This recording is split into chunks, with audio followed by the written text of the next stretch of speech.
Olá! Se eu pudesse falar uma queixa muito frequente no consultório, seria: doutora, ele não come, ele só quer besteira ou só quer o mingau. A falta de rotina alimentar ou a insegurança que muitos pais têm em achar que barriga cheia é melhor do que barriga cheia de algumas coisas, né, para falar em outro sentido, é muito comum.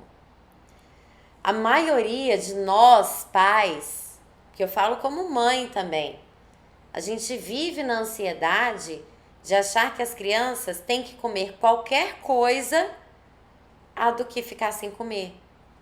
Só que quando a gente pensa dessa maneira, a gente não está respeitando a saciedade da criança e a oferta nutricional.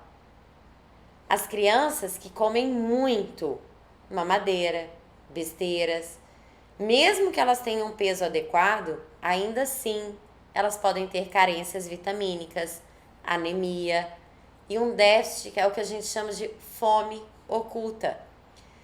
Eu pego muitas crianças até obesas, ou seja, com peso muito acima do limite, com colesterol alto e com vitamina lá no pé.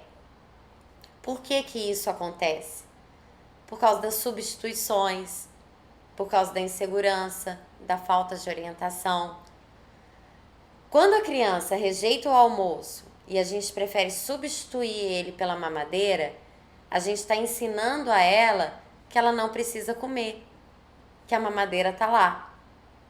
É muito importante que desde o início da introdução alimentar a gente se atente para esses fatores. Então, se eu puder dar dicas valiosas para vocês, respeitem a saciedade da criança.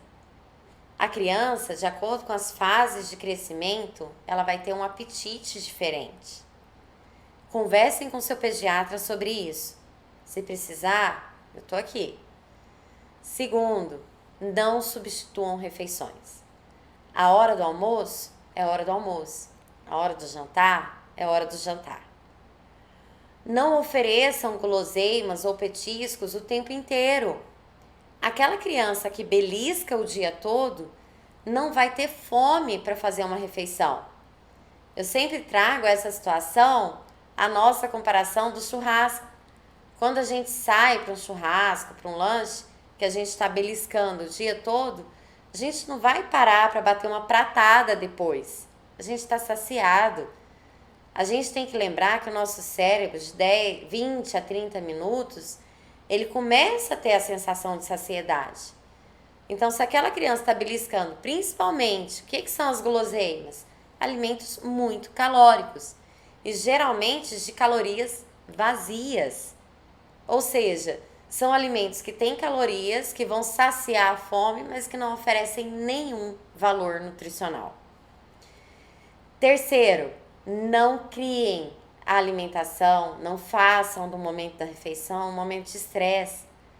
Busquem respeitar os horários, fazer as alimentações em família, para que a criança, além de se sentir parte daquilo, aquilo seja um momento prazeroso, de boas sensações.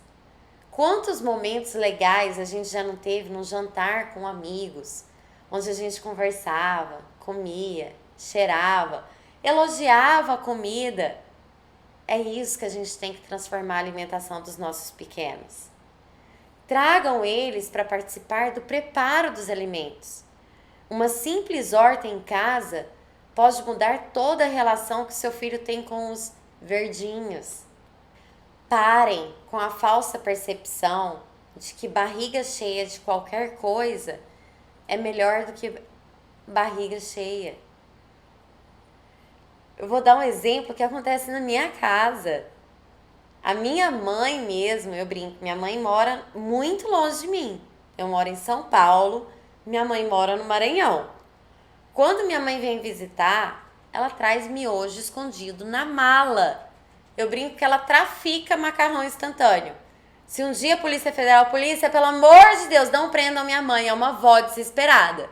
Por quê? Minha filha tá numa fase, a Maitê come super bem, come variadamente, Mas ela tem aquela hora, não tenho o que eu quero comer, não vou comer. Quando eu não tô em casa, em vez dela trabalhar isso de uma forma adequada, fala, mas ela come tão bem o macarrão instantâneo. Gente, vamos ter consciência. É o que eu falo. Isso acontece nas melhores famílias. Mas a gente tem que saber como lidar. Eu espero ter ajudado muito vocês nesse vídeo. Ajudei?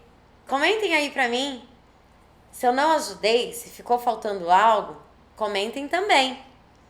Compartilhem, assinem nossa lista de e-mails e eu espero vocês na próxima.